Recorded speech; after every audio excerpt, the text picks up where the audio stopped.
നമസ്കാരം. ഇൻഫർമേഷൻ മീഡിയയുടെ പുതിയൊരു വീഡിയോസിലേക്ക് എല്ലാ കൂട്ടുകാർക്കും ഒരിക്കൽ കൂടി സ്വാഗതം. 1600 രൂപ പെൻഷൻ ലഭിക്കുന്ന ആളുകൾക്കുള്ള വളരെ ദുഃഖകരമായിട്ടുള്ള വാർത്തയുമായിട്ടാണ് ഇൻഫർമേഷൻ വീഡിയോസ് ഇന്ന് വന്നിട്ടുള്ളത്.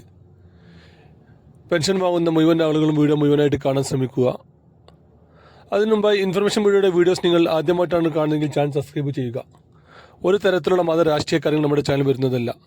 ഗവൺമെൻറ്റിന് ലഭിക്കേണ്ട സേവനങ്ങൾ, ആനുകൂല്യങ്ങൾ, അറിയിപ്പുകൾ എന്നിവയെക്കുറിച്ച് മാത്രമായിരിക്കും വീഡിയോസ് വരുന്നത്. ശ്രദ്ധിക്കുക, പല ആളുകളും പഴയ വീഡിയോസ് കണ്ട് ആ ആനുകൂല്യങ്ങൾ ഇപ്പോൾ നിലവിലുണ്ടോ, ആ അറിയിപ്പോൾ ഞങ്ങൾ അറിഞ്ഞിട്ടില്ല, അങ്ങനെ പല കമ്പനികളും വരാറുണ്ട്. അതുകൊണ്ട് തന്നെ ഏറ്റവും പുതിയ അറിയിപ്പുകളും നിർദ്ദേശങ്ങളും ലഭിക്കാൻ തൊട്ടടുത്തുള്ള ബെല്ലൈക്കൻ കൂടി ക്ലിക്ക് ചെയ്യുക. എങ്കിൽ മാത്രമായിരിക്കും നമ്മൾ അപ്ലോഡ് ചെയ്ത സമയത്തിന് തന്നെ നിങ്ങൾക്ക് നോട്ടിഫിക്കേഷനായി വീഡിയോ കാണാൻ സാധിക്കുകയുള്ളൂ. 1600 രൂപ പെൻഷൻ വാങ്ങുന്ന ആളുകൾക്ക് ഡിസംബർ മാസം മുതൽ ക്രിസ്മസിൻ്റെ ഒരു മാസത്തെ ഗഡു പെൻഷൻ ലഭിക്കാൻ സാധ്യതയുണ്ട്. പക്ഷേ അത് ഏകദേശം പകുതിയിൽ അധികം ആളുകൾക്കും അത് പെൻഷൻ ലഭിക്കുകയില്ല. പല കാരണങ്ങൾ കൊണ്ടും പല ആളുകളുടെയും പെൻഷൻ തടഞ്ഞു വെച്ചിട്ടുണ്ട്. അതിൽ പ്രധാനപ്പെട്ട ഒരു കാര്യമാണ് മസ്റ്ററിങ് ചെയ്യാത്ത ആളുകൾ. ഏകദേശം 96% ആളുകൾ മാത്രമാണ് മസ്റ്ററിങ് ചെയ്തത്. ബാക്കി ആളുകളൊന്നും മസ്റ്ററിങ് ചെയ്തിട്ടില്ല. ഓരോ പഞ്ചായത്തിൽ നിന്നും ഓരോ മുനിസിപ്പാലിറ്റിയിൽ നിന്നും ഏകദേശം 20% ആളുകൾ മസ്റ്ററിങ് ചെയ്യാത്തത് മൂലം തന്നെ പെൻഷൻ പുറത്തായിട്ടുണ്ട്. പല കാരണങ്ങൾ കൊണ്ടാണ് മസ്റ്ററിങ് ചെയ്യാത്ത ആളുകൾ. അതിൽ പകുതിയിൽ പരം ആളുകൾ മരണപ്പെട്ട ആളുകളായിരിക്കാം. കുറച്ച് ആളുകൾ വിദേശത്തുള്ള ആളുകളുണ്ട്. അതുപോലെ തന്നെ മസ്റ്ററിങ്ങിനെ കുറിച്ച് അറിയാത്ത ആളുകളും ഒരുപാട് ആളുകളുണ്ട്. അങ്ങനെയുള്ള മസ്റ്ററിങ് ചെയ്യാത്ത ആളുകൾക്ക് ഇനി മുതൽ പെൻഷൻ ലഭിക്കുകയില്ല. ഡിസംബർ മുതൽ പെൻഷൻ അവർക്ക് ലഭിക്കുകയില്ല. അതുപോലെ തന്നെയാണ് പല ആളുകളുടെയും പല പെൻഷനും തടഞ്ഞു വെച്ചിട്ടുണ്ട്.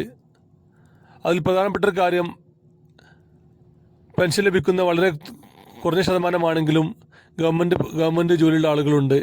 അതുപോലെ തന്നെ ബാങ്ക്, അർദ്ധ സർക്കാർ സ്ഥാപനങ്ങൾ പോലത്തെ ഇതിൽ ജോലി ചെയ്യുന്ന ആളുകളുണ്ട്. അവരുടെയും പെൻഷൻ താൽക്കാലികമായി തന്നെ തടഞ്ഞു വെച്ചിട്ടുണ്ടാകും.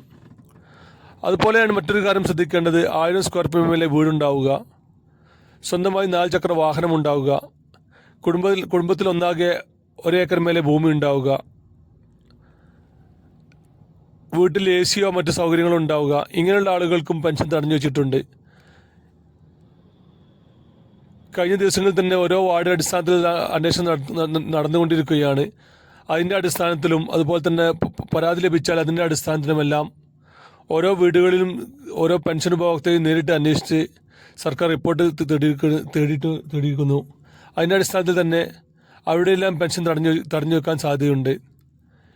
പെൻഷൻ ലഭിക്കുന്ന മുഴുവൻ ആളുകളും നമ്മുടെ പെൻഷൻ ഇപ്പോഴും ആക്റ്റീവാണോ എന്ന് അന്വേഷിക്കുക. നമ്മുടെ മൊബൈലിൽ ക്രോമിൽ പെൻഷൻ തിരച്ചിൽ ഇതിൽ സെർച്ച് ചെയ്ത് കഴിഞ്ഞ് അത് തിരഞ്ഞാൽ നമുക്ക് അറിയാൻ സാധിക്കും.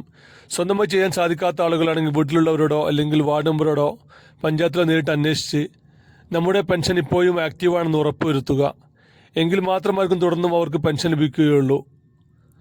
അല്ലാത്ത പക്ഷം എന്ത് കാരണം കൊണ്ടാണ് പെൻഷൻ തടഞ്ഞതെന്ന് മനസ്സിലാക്കി അതിനുള്ള പരിഹാരം ചെയ്യാൻ സാധിക്കും.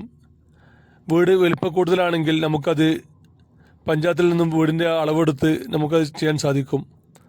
അതുപോലെ തന്നെ വിധവാ പെൻഷൻ വാങ്ങുന്ന ആളുകളാണെങ്കിൽ പുനർവാദിത ഇല്ലാന്നുള്ള സർട്ടിഫിക്കറ്റ് നൽകാത്തത് മൂലമായിരിക്കും അവരുടെ പെൻഷൻ തടഞ്ഞു വെച്ചിട്ടുണ്ടാവുക. അങ്ങനെയുള്ള ആളുകൾ പുനർവാദിത ഇല്ലാന്നുള്ള സർട്ടിഫിക്കറ്റ് അവർക്ക് നൽകി കഴിഞ്ഞാൽ അവരുടെ പെൻഷൻ വീണ്ടും ആക്റ്റീവ് ആകും. അതുപോലെ മറ്റൊരു കാര്യം ശ്രദ്ധിക്കേണ്ടത് വരുമാന സർട്ടിഫിക്കറ്റാണ്.